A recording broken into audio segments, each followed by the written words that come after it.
All right, so first of all, I want to say hello and welcome to another exciting webinar brought to you by Osseo, where we continue to revolutionize orthopedics and enhance the patient experience.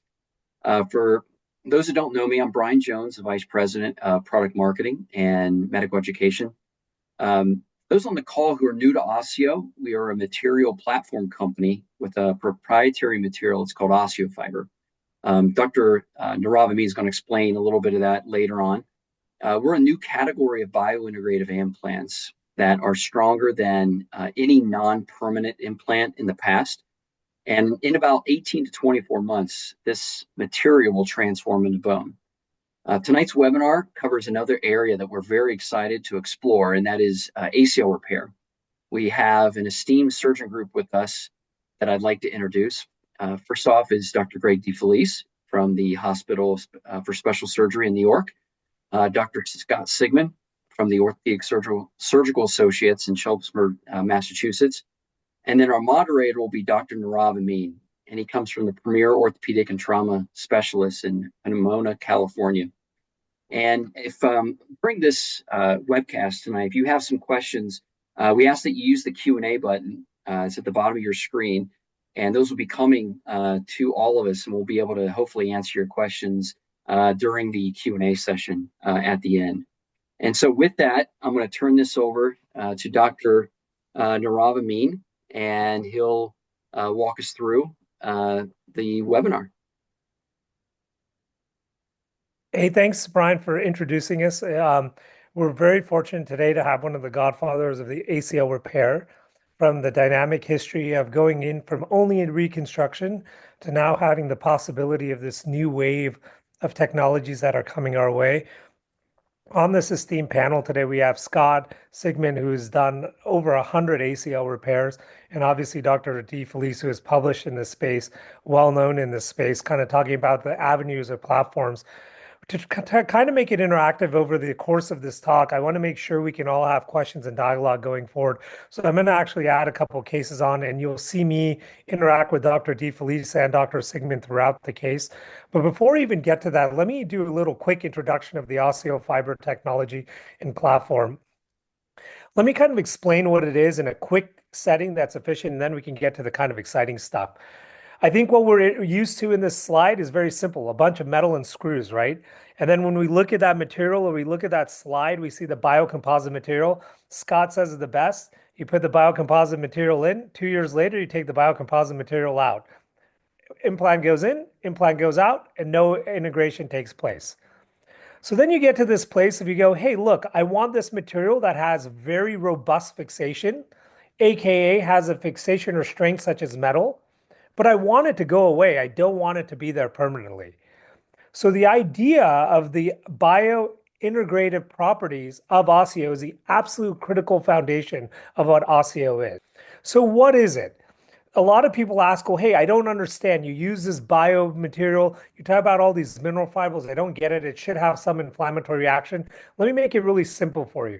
If you look at this slide, what it really is, it is 50% synthetic bone made up with the polymer. They straighten it out and they curl it around because it gives it its strength and the ability to absorb torsional forces, along with the ability to have the biointegrative material and mechanisms.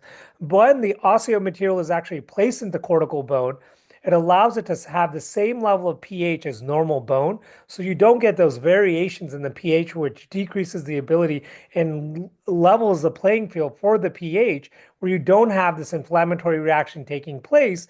And lastly, what you have is you have this optimized implant, right? So as I said to you on the left, you have the fiber orientations coming through.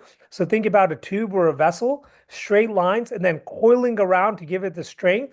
So the fibers are oriented for maximum strength. And then what you have on the left, or sorry, what you have on the right of your screen is the variety of implants in sports medicine. Today, we're going to focus on the ACL repair, but I want to key you in onto other aspects. So if you look at what we call the osseo nail, that's actually used for TTO fixation for Latarjets. If you look at the anchor fixation, obviously there's a lateral anchor that you could use. And you could actually use the nails for cases such as medial malfixation, patella fractures, and even Achilles with minimally invasive Achilles techniques where you can use anchors on distal fixation as well. So what is the data? I want to just quickly go over this. The key aspect is what is the strength of the osteo material? Here's some basic fundamental thoughts. Stronger than cortical bone at time zero. Lastly, what it does is that it has higher strength than your normal bone. The bone starts to heal and it kind of levels off to normal bone over time. Clinical publications, key aspects are what is the actual literature? A lot of times people say, hey, there's this novel technology. How can I use it in my clinical practice? I'm going to kind of avoid the foot ankles talk, but I want to focus on the biocortical fixation and the anchors I will use on the ACL repair that Greg's going to show you a really nice video in a couple minutes. And we'll talk about the anchor fixation and how it came about and why it's used in the space. And lastly, if you have questions on this, the so-called insufficiency fractures that happen in the knee, Osseo actually had a webinar 2 weeks ago with Brian Cole, Dr. Sherman, and Dr. Vidal. And you can actually go back and look at that and talk about the knee bar, which is a multi-centered study for insufficiency fracture if you're interested in that setting in space. So what is the anchor and what is the actual aspects that we're going to talk about today? The key aspects is pull-out strength, right? Anytime you talk about an anchor, you want to make sure it doesn't pull out at time zero. You can look at the market leader, comparative strength. Clearly, the pull-out strength is stronger in this biomechanical study and through testing it through an installed material. Lastly, what is the makeup of it? Can I pass tape? Can I pass my sutures in a comfortable manner? And that's really important, right? A lot of us know frustration with eyelet sizes when you're not able to pass tape or suture through the eyelet. And the last part is the ease of use and the snare of it going in and out. I like this slide to kind of end on at least the biologics of the osseo makeup. So if you look at the osseo fiber anchor and you look at it at time zero, better pull-out strength at time zero. You can look at the models of what's happening over 6 months. You can actually see the new bone formation coming in, the blue histological sites. You can actually see at 12 months the vascularity and the ingrowth of the bony makeup. And at 24 months, you can see the histological formation is normal bone. Most importantly, there's no foreign cells or no macrophages or any kind of inflammatory reaction taking place. The key aspects, if you look at the slide below, you can actually see the little marks of the actual pitch of the biocomposite anchor that hasn't absorbed. As Scott says often, it could take right back out. And here's kind of an axial cut of the same thing of the bony architecture, right? Staying, looking at the tendon graft, looking at the osteofiber anchor, and then looking at the market leader in the biocomposite makeup and looking between the two differences of the actual integration taking place at 2.5 years after implantation, right? So lastly, I'm just going to end you with this before I'll hand it over to Dr. DiFelice. I just want you to know, like, this study was done by Dr. Cole and the team up at Colorado State in a large animal study. They were looking at the biointegrative soft tissue fixation technology. So you got better pull-out strength, you have healing to the bone, and you actually have the material that not only heals to the bone, it actually absorbs and it's completely replaced by normal bone in 2.5 years. So a huge value add proposition for patients in this setting. And Greg, I'm going to turn it over to you now. Okay. Thanks, Nirav. First off, thanks to Osseo for inviting me to share my experience and research. And thanks to both Nirav and Scott for joining. I wish to briefly share with you my trademarked approach to the treatment of ACL injury that I call preservation first, which incorporates ACL repair as one of its treatment arms. We all know that the interest in ACL repair has skyrocketed over the last decade, and that's why you're all on this webinar. And I also want to thank all of you for attending. One of the main goals of orthopedic surgeons, in my opinion, the goal of the surgeon should be to balance the procedure risks and benefits to optimize the patient's desired outcome.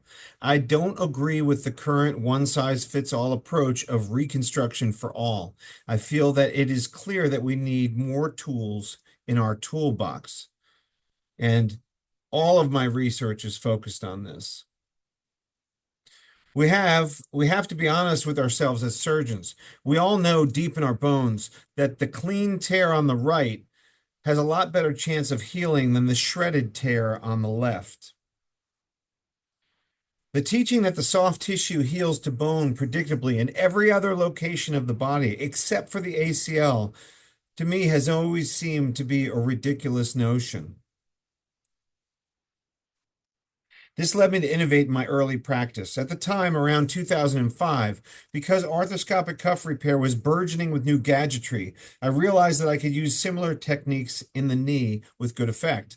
And by picking clean tears, which I could see on MRI, and by minimizing the morbidity of the procedure, this would predictably lead to easier recoveries and better outcomes.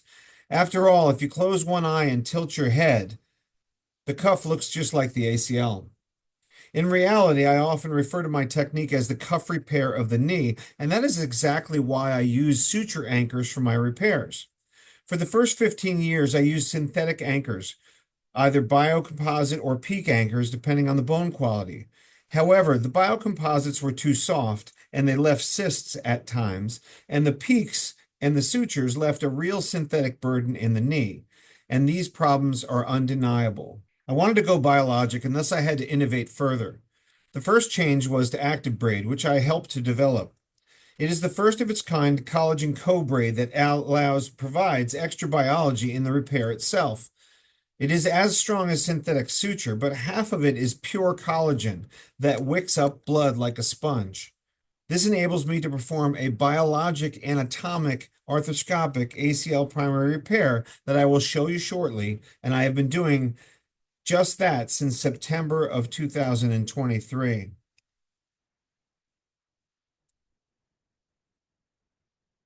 Seeing as I was moving in the direction of biologic ACL primary repair, the next step was to begin using the osteofiber suture anchors from our host, Osseo. This has solved another set of problems that sometimes arises with biocomposite suture anchors. That is, that they are a bit soft and there can be difficulty getting them into hard bone. But more importantly, they can cause osteolysis.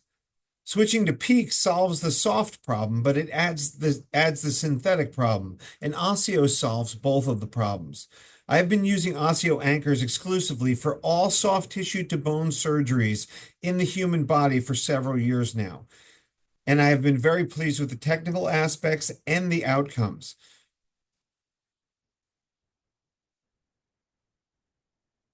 The blue arrows show 3 slices through an osseo anchor 1 year from insertion with little inflammation and lysis at all around the implant. And that's what we're talking about here. The last piece of the biologic puzzle was to begin working with MIAC and the bear, and I'll get to this a little more later. Preservation first is a treatment algorithm based on tear type and tissue quality. In other words, let's fix what we can and only reconstruct what we have to. This is the basic and sensible approach that we use for all orthopedic injuries except for the ACL. The acronym that I use is REBAR. I discuss this with every patient, and every consent form says repair, bear, augment, or recon. This is the plan I go in for everyone with. Repair it if I can, repair it and add the bear if I need to, repair and augment missing tissue with a graft if part of the ACL is not salvageable, and finally, recon it only if necessary. For types 1 and 2 tears in the upper 25% of the ligament, I repair the ACL directly with my anatomic suture anchor repair technique. It is selective, low morbidity, and allows early motion, which solves most of the problems with the historic open repair procedures. This procedure has been a game changer for my practice and patients. Patients recover rapidly and return to sport as if they were never injured. Many can't recall which knee was operated on. I have performed 700 of these with excellent and durable results over the past 17 years. But keep in mind that people seek me out for this treatment, and so my practice is quite a bit skewed, as I repair at least 50% of my patients. The procedure is anatomic and addresses both bundles of the ACL, unlike many techniques out there. In addition, there is little downside risk to attempting repair, as conversion to reconstruction, as is occasionally warranted, is like performing a primary reconstruction. I added the repair with bear about 15 months ago in my practice, and I've done about 35 cases thus far. I use this for repairable mid-substance tears and some chronics, Probably about 10 to 12% of my patients get the bear.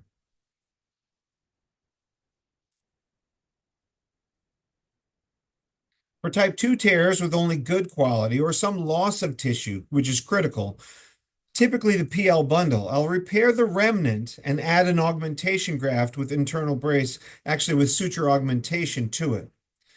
These tear patterns tend to occur in teenage athletes, and by saving the remnant and the nerves, the patient's knee feels more normal. This makes up about 25% of my practice.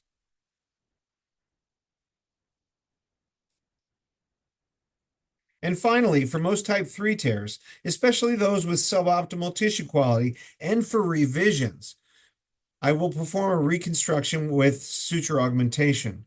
This makes up about 15% of all the ACLs that I do.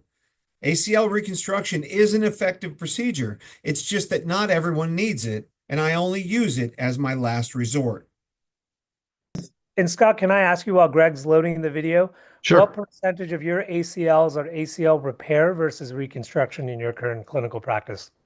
Yeah, my pendulum has really swung at this point. Remember, I'm a private practitioner, and so I'm not seeing multi-lig injuries. To be honest, the vast majority of mine are primary ACL injuries.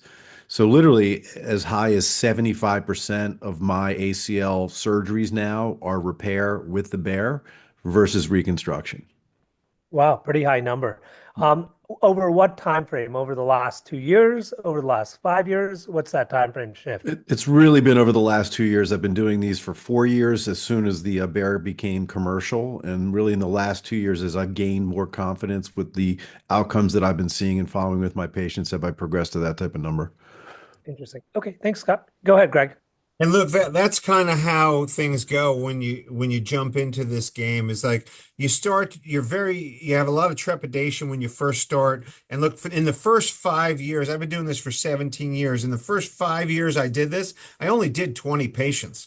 And I was very, very nervous about it, and I followed them very closely. And then as you get more comfortable with the procedures and you get more comfortable with the outcomes and the type of tears that will work, then it really takes off. So this is a great technique video. You can see here we've got a pre-op MRI. You guys can see this, right?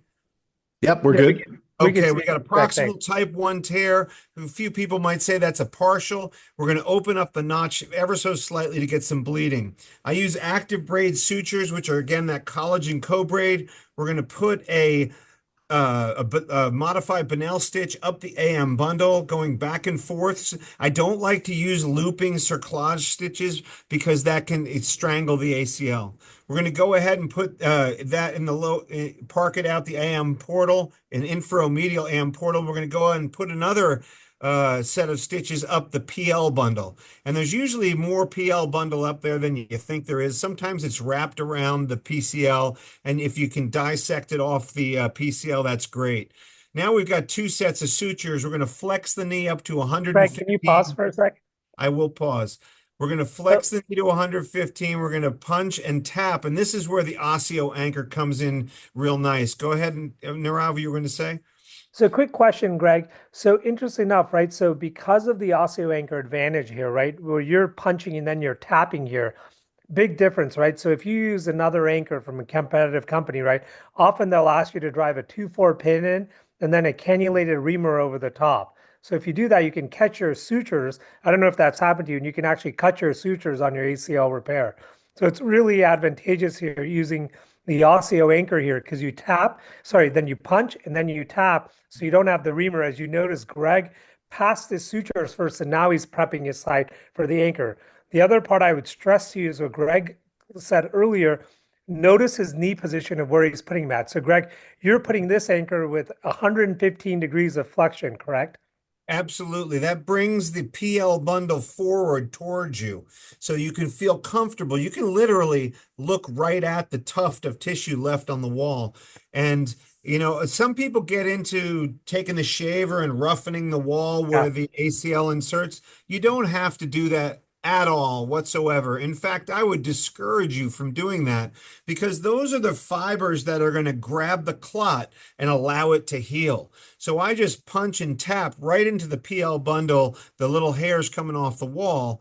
And if the tissue's a bit soft, because remember, a lot of the patients who have proximal tears tend to be a little older with skiing mechanisms. And a lot of the people who practice in the ski areas out there, you see 35, 40, and 50-year-old patients.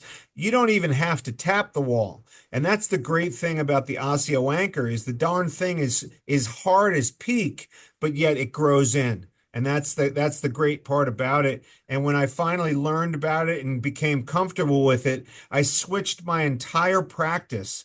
That was about 18 months ago to 2 years. I converted everything. Every time I use another type of suture anchor, either a biocomposite or a PEEK, I switched to this anchor. I've probably put in at least 1,000 of them over the years for cuff repairs, for every type of soft tissue repair, and I haven't been disappointed. Hey, Greg, it's Scott. Yeah. I think I noticed something, and I think we probably do it the same way. I did notice that you were putting your knife in, which looked like you were making an accessory medial portal adjacent to your low-profile cannula. Is that the case? I do. I make an inferomedial portal, and that's where I come in from to punch and tap, so I can get the nice angle on the wall. I think a lot of people want to save an incision, and that forces you to come at the wall at too steep of an angle. And sometimes you can skive off the wall. You think you're getting the anchor in, but actually you're not. And so I would strongly encourage people to make that extra little poke hole for an inferomedial portal. Thanks for bringing that topic up, Scott. Great point. And Scott, another point to that, very critical, right, Greg and Scott, it's critical to make sure if you're going new into this ACL, kind of that you're new to this space, make sure you take a C-clamp or a lobster claw so you don't get a soft tissue bridge, right? When you're pulling your tails through, it's very important here to check. And often a C-clamp or a lobster claw is not in your knee set tray, right? So you have to get the shoulder tray. So just be aware, just planning wise, when you're doing this for the first time, if you're jumping into the ACL repair market. Go ahead, Greg. Yeah, originally when I first started doing it, I would use some of those some soft dumbbell portal, what's the word I'm looking for? The Cannulas. cannulas. Thank you. Yeah. But I don't really use them anymore. I just, once you get good at it and you can just make the portals nicely and pay attention to soft tissue bridges. So we're punching and tapping. You can see here. Now here comes the osteo anchor. And the great thing about the osteo anchor is you can bang it right into the wall and it tensions everything up nicely. And then you got your fixation. We're going to go ahead and cut those repair stitches. And one of the important things about my anatomic variation of this repair is I take the core stitches from the PL anchor and I run them right through the PL bundle, and I'm going to tie them later. Now at 90 degrees, we're going to go ahead and punch and tap and place our AM bundle anchor. And this is the one that pulls the ACL up tight, and it's visually very satisfying. Now we're going to tie that PL compression stitch that pushes the ACL against the wall. You can see that. And we're going to go now. We've got the active braid tape. We're going to drill up with a 2-4 cannulated pin. We're going to pull the active braid tape Greg, down. can you pause for a second there? I So really sure important, will. right? Go ahead. A lot of people have questions, right? Where do I drill on that tibial tunnel, right? Am I anterior, posterior? Am I along the posterior aspect of the anterior horn and lateral? Like, where are you kind of giving your landmarks of drilling that little drill hole up in the tibia? Can you help it go through that a little bit?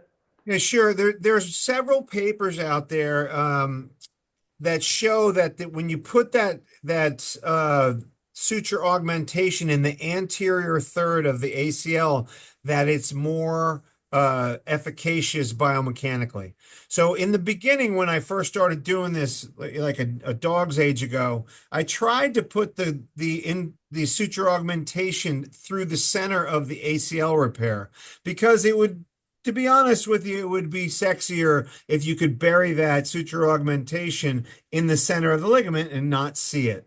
But the trouble is when you try and drill up through the center of it and then pull the suture augmentation down, you can pull your repair loose. So in reality, the much better option is to just lay it on the front of the ACL.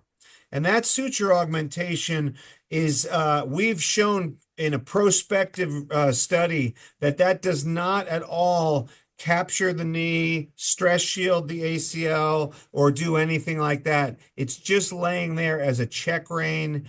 And it's even better because it's active braid and it's 50% collagen. So the ACL just grows right into it. Great. Thank you, Greg. Just finishing up this real quick, you can see us pulling it tight. Now we're going to go ahead and punch and tap that anchor with the osteo on the tibia with the knee in full extension. And then we range the knee. We've got full easy range of motion. You can see we got a nice negative Lockman. So that's the technique. And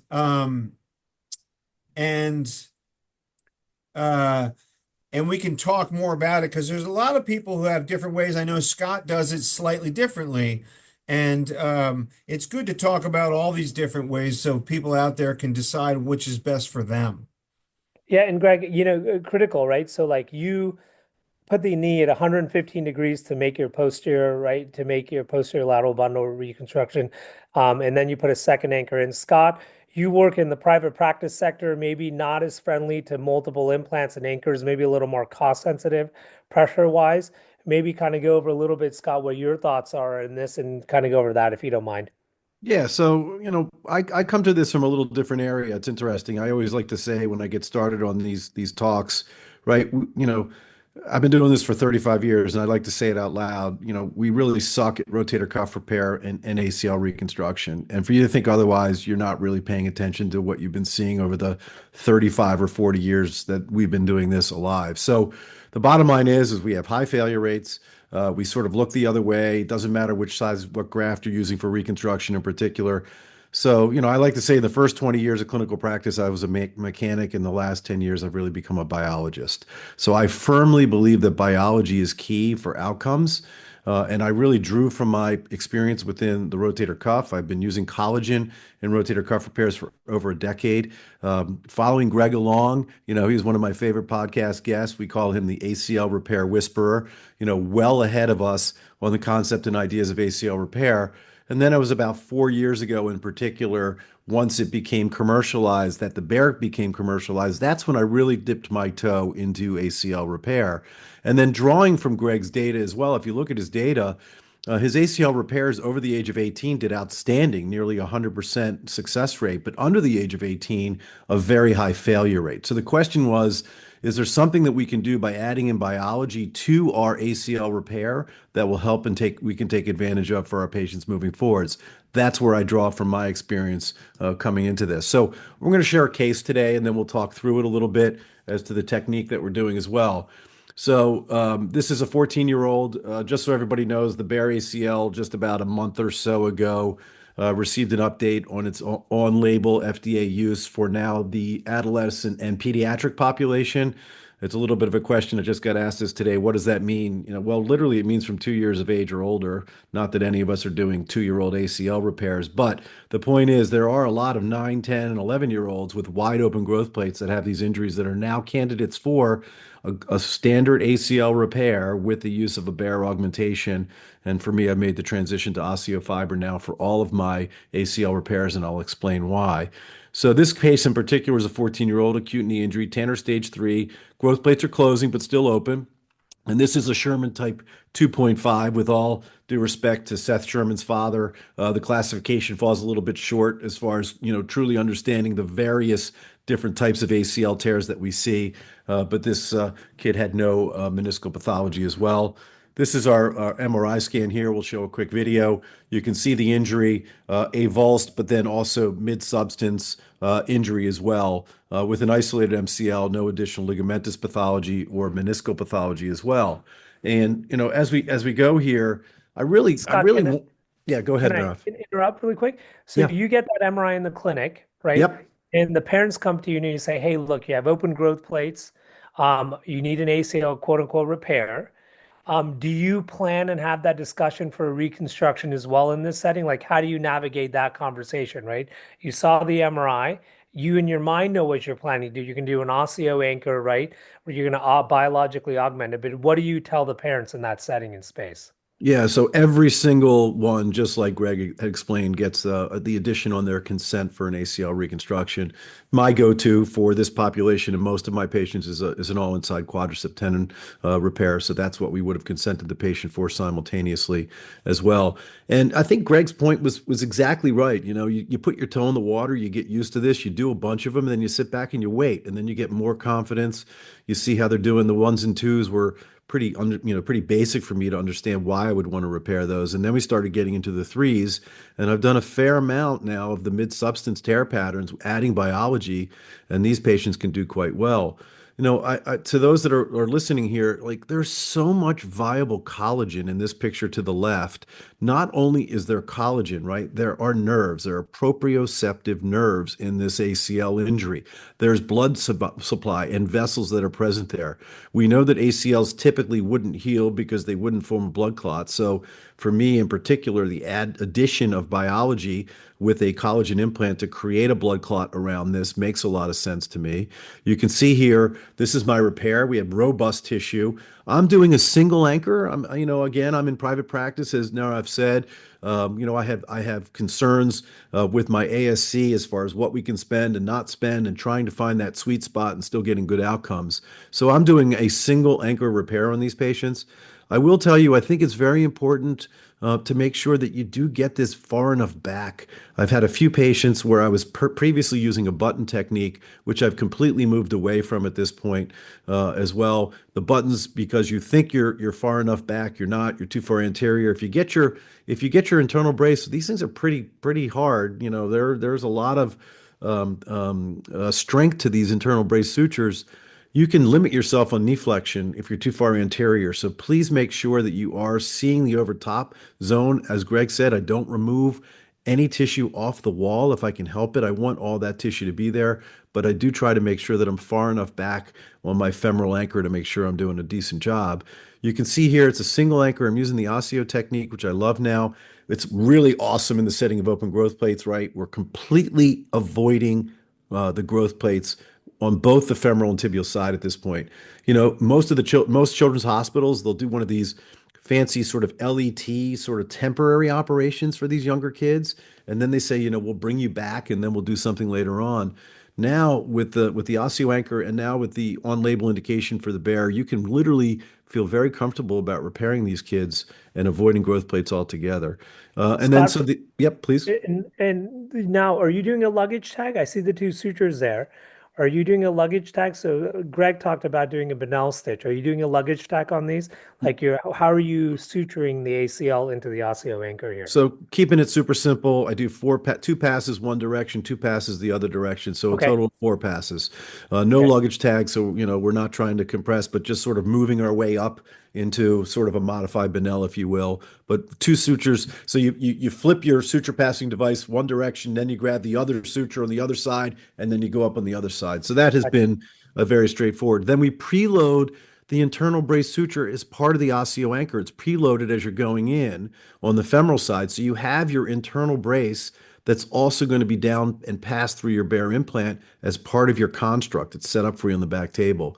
And I absolutely strongly recommend making that antero-inferior separate portal that Greg and I had talked about. It really allows you to get to the wall and be very comfortable that you're not going to skive off. So please go ahead and do that as well.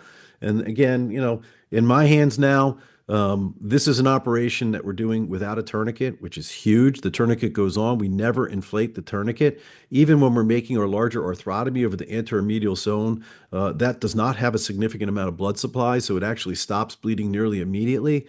And we're 45 minutes skin to skin on these in a usual, very reproducible fashion. So the technique is highly reproducible and something that you can feel very comfortable with. So, I'm going to sort of, Scott, let me throw something in there real quick. yeah, of course. The other thing that you got to throw in there, which is, I think is critical, and I've always thought this is like, for these younger patients with open growth plates, if you go ahead and do a repair, and I've done a bunch of these, 11, 12, 13 years old, and I don't understand why we do a much bigger procedure to try and stabilize them, when in reality you can do a small, simple procedure, and even if you win on 50% of them, it's a home run. Because I had one patient who flew to me from Chicago, and she was 12 years old. She was a very immature 12-year-old, and we repaired her, and she was, even with the repair, which, as you know, is a very, very limited recovery, very, very straightforward recovery compared to the recon.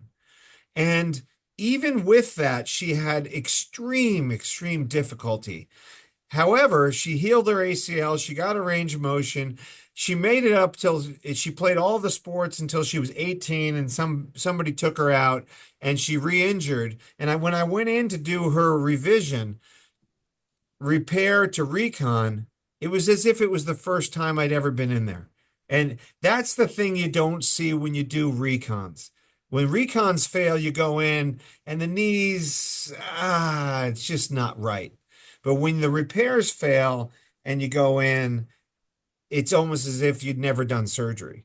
That's what It's I've found, and I've done 700 of these things. no, Yeah, Greg. you're absolutely right. And actually, the Bayer pivotal FDA trials and studies clearly demonstrate that. There's excellent evidence that shows that a Bayer revision to a ACL reconstruction behaves like a primary ACL. It is not behaving like a revision ACL. So that's very comforting as I talk to the parents of these patients as I'm signing them up for their ACL repair. Greg, let me ask you, with your knowledge now of your overall data and the fact that you're using the Bayer ACL on these pediatric patients where you're doing even a Sherman 1 or Sherman 2, are you now adding in the Bayer to augment?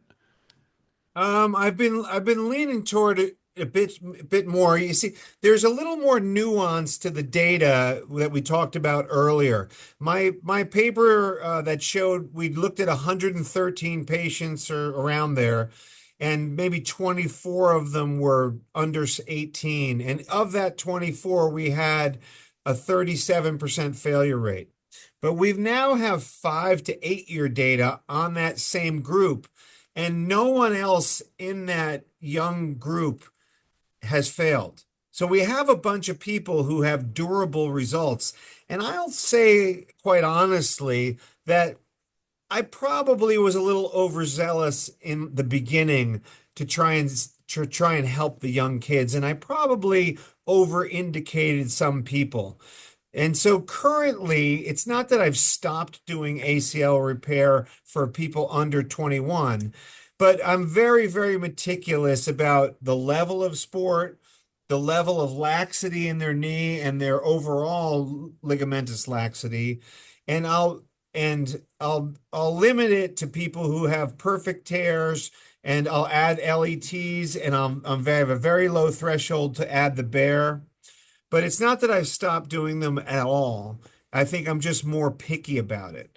And so there's a lot to learn in this, and it's a learning process as we go through this. And I've, again, been doing this for 15 years, 15 to 17 years. And so we've got a lot that we can glean from my data. Yeah, I So, think there's probably going to be a lot of questions here. Let me just finish this slide up now, Rob, and then maybe you should take Yeah. over and do some questions here. This is one of the most profound posts that I've made on LinkedIn in quite some time. It has probably over 50,000 views at this point. We've all been doing this for a very long time. And Greg and I talked about this just last night, right? I mean, how often have you looked at an X-ray where we started off, the tunnels were vertical, we had metal screws, and then we went to biocomposite stuff that you can still see on X-ray, and then you went to buttons. The bottom line is if you took an ACL, an X-ray of somebody that underwent an ACL surgical intervention, there's a lot of stuff on the X-ray that you're looking at, and there's a high propensity of potential osteoarthritis down the line. Look at this X-ray. This is a post-op X-ray of a 20-year-old who has undergone a Sherman 2 ACL repair with a bare augmentation with osteofiber anchors. And I would argue that this is a normal X-ray. This is the future of ACL surgery as we move forwards. hey, Scott, let me throw in there real quick. We just presented at the AAOS. completely corroborating what you're saying. The average ACL reconstruction follow-up at 10 to 15 years is anywhere between 20 and 40% Kelligren-Lawrence type 2 or above. I just submitted today, I hit enter to the ACL study group. My first 20 patients, zero arthritis at 10 to 15 years follow-up. So there's definitely something to this. And we're going to keep studying it and keep following them. But that's pretty impressive that we've got 0% follow-up, 0% uh, uh, arthritis, post-traumatic arthritis after 10 to 15 years. And we've got 85% follow-up on those patients. So it's not like we lost a third of them, which is Yeah, typical in the literature. and Greg, it's fascinating, right? Coming back to it, I think with your statement, and Scott and you alluding to, I think if you're going to come away with a kind of a take-home point from this kind of episode is think about it in this way. If you have an ACL repair, and unfortunately, all ACLs at some level do have a real failure rate that exists. Greg's statement of stating that you can turn a primary ACL failure into a normal ACL reconstruction is unheard of, at least in the current setting or space when we currently practice in our setting. There's no tunnel divergence, there's no implants, there's no osteolysis or tunnel widening, there's no two-stage ACL. It's a single ACL reconstruction when converted over. And the advantage to having an osteofiber is if you ream and you put a PEEK implant, right? You're not reaming PEEK into the knee. You're not reaming material into the knee where you're having to go chase it afterwards. I will Amen. leave this. I will switch over. If you do have questions, remember use the Q&A session to switch over your questions, and Brian Jones can kind of go over them a little bit. I'm going to quickly go over a case as we kind of end this overall. So ACL, MCL, guys, I'm going to leave it to the team of esteemed colleagues here. Guys, I'm going to run the MRI here. Here's a coronal image. I'm going to give you a little bit of history on this patient. 51-year-old male, anesthesiologist at our hospital, comes in skiing. He was skiing locally here. Someone skied into the back of his knee, and this is where he ended up with, right? So I'm going to run this MRI here, and I'm going to run both of them at the same time for everybody. Kind of, you can focus on one and each other. Greg or Scott, take a look, kind of give me your thoughts, Greg, on what you see or your thoughts on kind of what you're doing in this setting and space. And let me just tell you, this is about 3 days after his injury. This is MRI images. Greg, your thoughts here? Yeah, so when I first started working on ACL repair, right, my impetus, I was working in a city hospital up in the Bronx. I was taking care of a lot of lower socioeconomic group folks who didn't have social networks or support networks that got them through the big surgery. And I was seeing a ton of multi-legs. And so I was incredibly frustrated at the stiffness, loss of range of motion, and the outcomes that I was getting. That is what prompted me to start to move towards what I called the rotator cuff repair of the knee and trying to repair the ACL, because we've all been in surgery when you go in with the attending surgeon, you take the graft, you got the damn graft in your hand, you stick the scope in, and you look at the ACL and it looks normal. And you have this unbelievable nausea wave that goes over you, especially if it's a 15-year-old, right? And you say, oh my God, what are we doing? But you're never going to turn back once you have the graft in your hand. That's why I suggest to everybody on this webinar is that you've opened your mind to ACL repair. You're listening, right? Thank God. Do me a favor, put the scope in first. Take a look at Okay. the AC and see what you got before you decide what you're going to do. It's prudent, it's appropriate, and you will start to learn like, oh my gosh, look at how many of these that could be repaired. I started to also do that with the MCL, right? And when the ligament's torn proximally, I was taught that don't mess with the MCL, you're just going to get a stiff knee, right? And especially those proximal tears. Well, that is complete bunk, because I've published multiple articles that show that if you have a proximal MCL tear in addition to an ACL tear, you can repair the ACL and the MCL, start them moving immediately. And by 6 weeks after, where you would be done putting them in a brace and ranging them, my patients are running.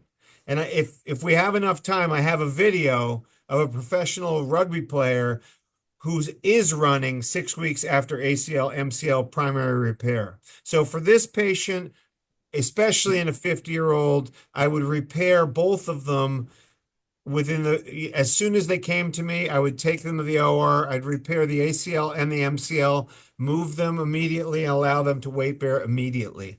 And we've published several papers on this, so you can check them out. And Scott, yourself here?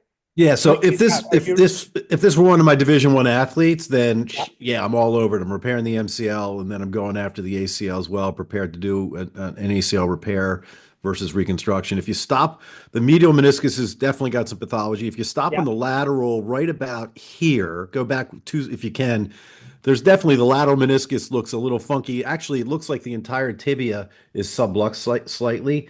So I think that you're going to have to pay attention to the lateral meniscus. So for me, for a 50-year-old anesthesiologist, who's got a job, who, if you say to him, I'm going to operate on you 3 days later, everybody goes crazy. I'm like, okay, let's give it some time to heal on the medial side. We'll do a little Tom Brady here. We'll see if it heals up enough.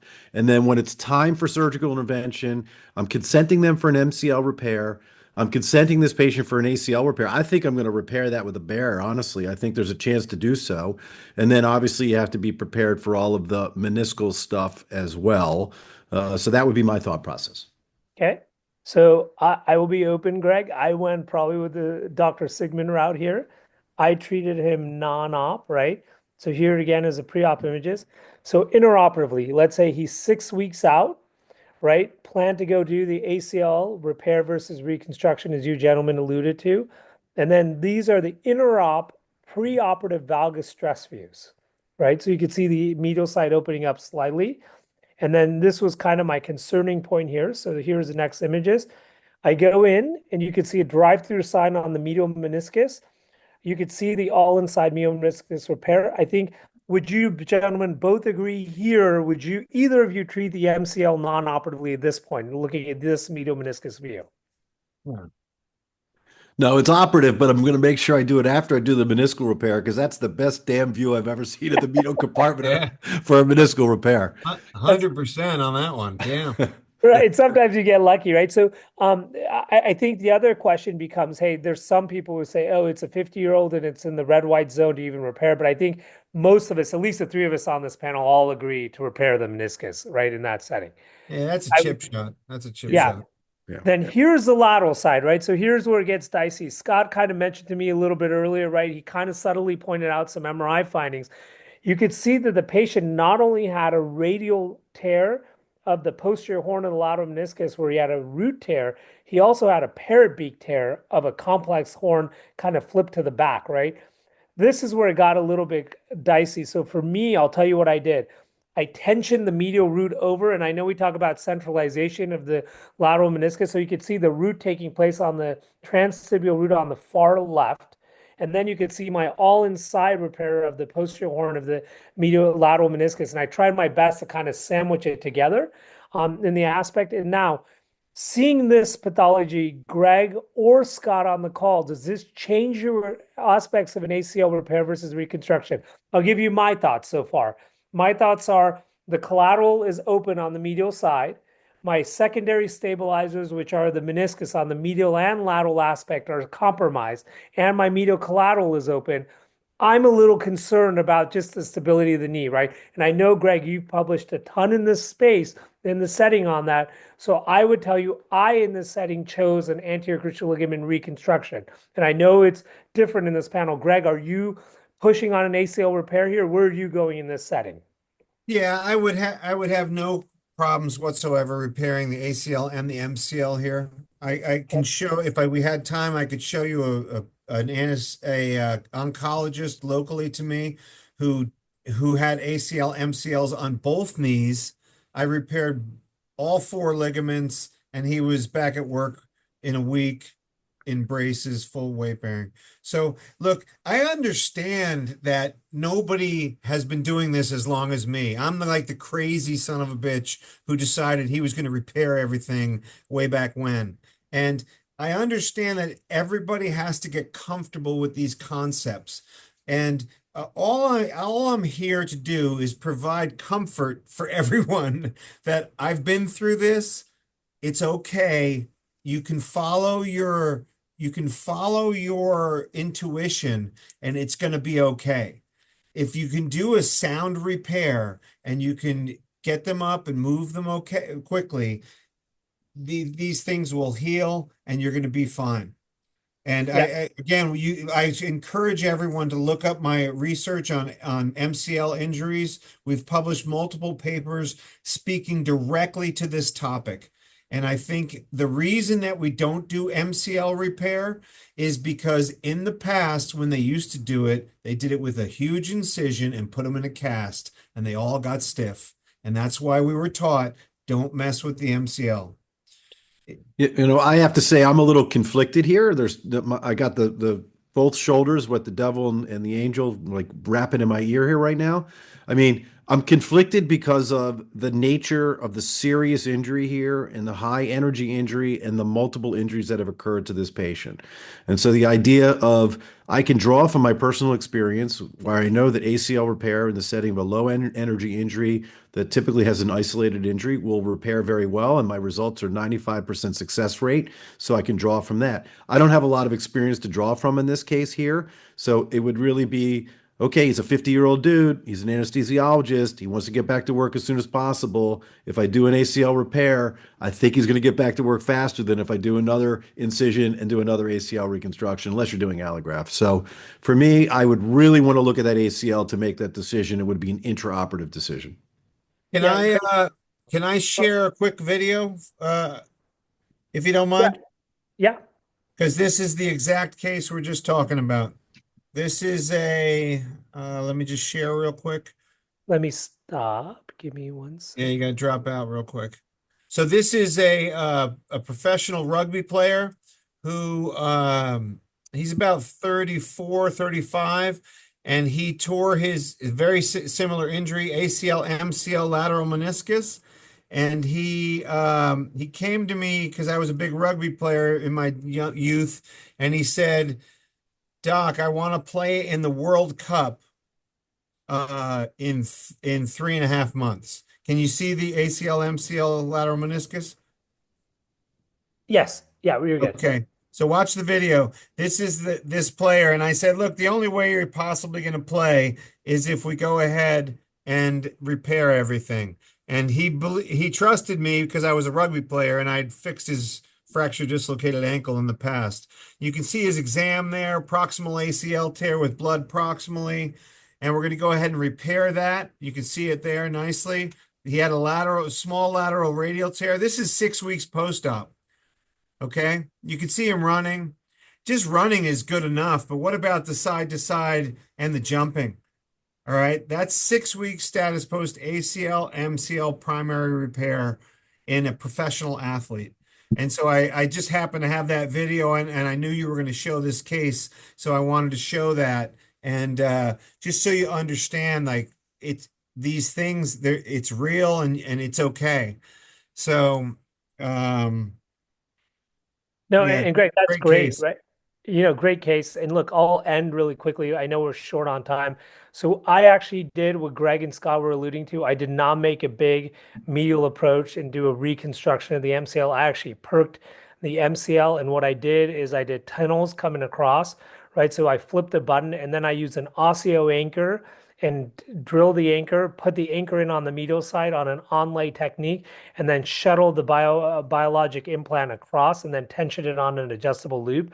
The button on the right, which I think I've learned in today's talk, is where you look at the button on the front of the tibia. That's actually my root repair. Maybe I should really honestly consider using, I don't know what the panel, Scott and Greg, if you have a root repair, what fixation method you use. But after today's conversation and panel, I should really consider a biologic implant in that setting in space, right? To stabilize kind of no metal in the knee per se, but I will openly tell you I did do an ACL reconstruction on this gentleman. I thought it was the most reproducible in the setting. I know there's a lot of variants, especially in today's talk, but I think for me, the critical aspect also becomes once the ACL reconstruction was done and the medial augmentation was done, you could see the stress views, right? It doesn't open up. You can actually see my hand. They're pushing pretty hard and not having an opening in that setting in space. So And the other thing I wanted to add was, look, again, I know that what I'm saying, that the AC, how I'm completely comfortable with ACL MCL repair. To be honest with you, I've done multi-legs where I do complete round the world repairs in cases where no one in their right mind would ever try that. And so, look, I've been doing this forever, for closing in on 20 years, and I don't expect anyone out there to feel comfortable doing what I'm doing. But what I'm trying to do when doing all this talking is to share my experience in that it makes reasonable sense to try and repair the tissues back to where they came from. The thing that doesn't make sense to me is replacing every single ligament, no matter how it's torn. And so, as we iterate over the years, what we're probably going to come to is some balance of just what I'm suggesting is an algorithm that includes repair, bear, augment, recon, and who the hell knows if we're going to come up with 3 or 4 more other ways of doing it. But that's what the excitement is about this, is that I've taken the long road, and I have good data, and I'm going to continue to share it with you, what works and doesn't work. And the point is to try and get everybody out of this rut that you have to replace the ligament no matter what. And it's just ridiculous. To be honest with you, I don't know why anyone would step up to have their patella tendon shoved inside their knee to save them from, laxity, because we've got other ways of doing it, and we've got good results, and that shows that, we can do it. It's effective, it's durable, and to be honest with you, as my recent studies showing, there's less post-traumatic arthritis. So we've got to, it's a big discussion, and we should continue it. And I want to thank Osseo again for helping us with all their great technology and for supporting this conversation.